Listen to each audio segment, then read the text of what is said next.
শ্রমিক কর্মচারীদের কয়েকদিনের কর্মবিরতির কারণে চট্টগ্রাম বন্দরে যে অচল অবস্থা সৃষ্টি হয়েছে তা ছড়িয়ে পড়েছে পুরো সরবরাহ ব্যবস্থায়। কাজ বন্ধ থাকায় বন্দরে কন্টেইনার জট বাড়ছে আর আমদানি পণ্য ছাড়ে কমেছে গতি। পাশাপাশি নির্ধারিত সময়সূচিতেও পাঠানো যাচ্ছে না রপ্তানি চালান। প্রতিদিনই বাড়ছে স্টোরেজ চার্জ, জাহাজের ডেমারেজ ও ট্রাকের জরিমানা। চট্টগ্রাম থেকে মৃন্ময় বিশ্বাসের প্রতিবেদন। প্রতিদিন চট্টগ্রাম বন্দর যেখানে সাধারণত ৮,০০০ থেকে ৯,০০০ টিউস কন্টেইনার হ্যান্ডেলিং করে, সেখানে চলমান অচলাবস্থায় অন্তত ৫,০০০ টিউস হ্যান্ডেলিং এবং প্রায় ৩,০০০ টিউস ডেলিভারি কম হয়েছে বলে ধারণা করা হচ্ছে।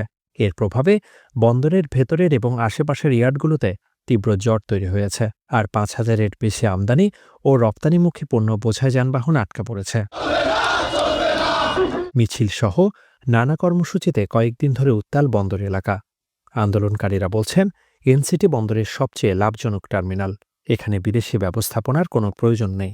এদিকে এনসিটি চুক্তির বিরুদ্ধে আন্দোলনের নেতৃত্ব দেওয়ার অভিযোগে কয়েক দফায় বন্দর কর্তৃপক্ষ বেশ কিছু কর্মকর্তা-কর্মচারীকে বদলিও করেছে।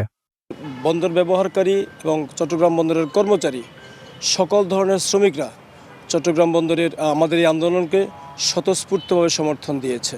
ইতিমধ্যে যেই সমস্ত কর্মচারীকে বদলি করা হয়েছে সেটি যদি প্রত্যাহার করা না হয়, কর্মসূচি আরও বৃদ্ধি পাবে।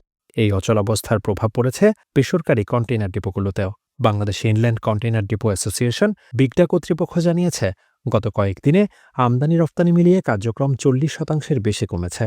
এই যে কর্মবিরতি চলছে, এর একটা নেতিবাচক প্রভাব কিন্তু বেসরকারি আইসিডিতে যেমন আছে, চট্টগ্রাম বন্দরে আছে, এবং আমরা চাই যে খুব দ্রুত এই সমস্যা নিরসন হোক এবং চট্টগ্রাম বন্দরের স্থবিরতা কেটে গিয়ে স্বাভাবিক এবং স্বচ্ছন্দময় অপারেশন চালু হোক।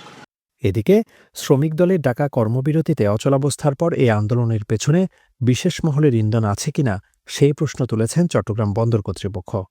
এখানে কোনো বিশেষ মহল আমাদের কর্মচারীদেরকে কোনো ইন্ধন দিচ্ছে কিনা, কোনো রকম কোনো অবৈধভাবে কেউ এই ধরনের সুবিধা নেওয়ার পায়তারা করছে কিনা, সেটা আমাদের একটু খেয়াল রাখতে হবে।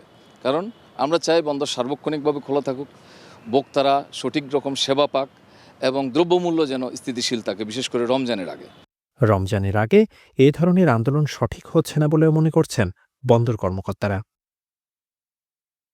মৃন্ময় বিশ্বাস, এসএটিভি, চট্টগ্রাম।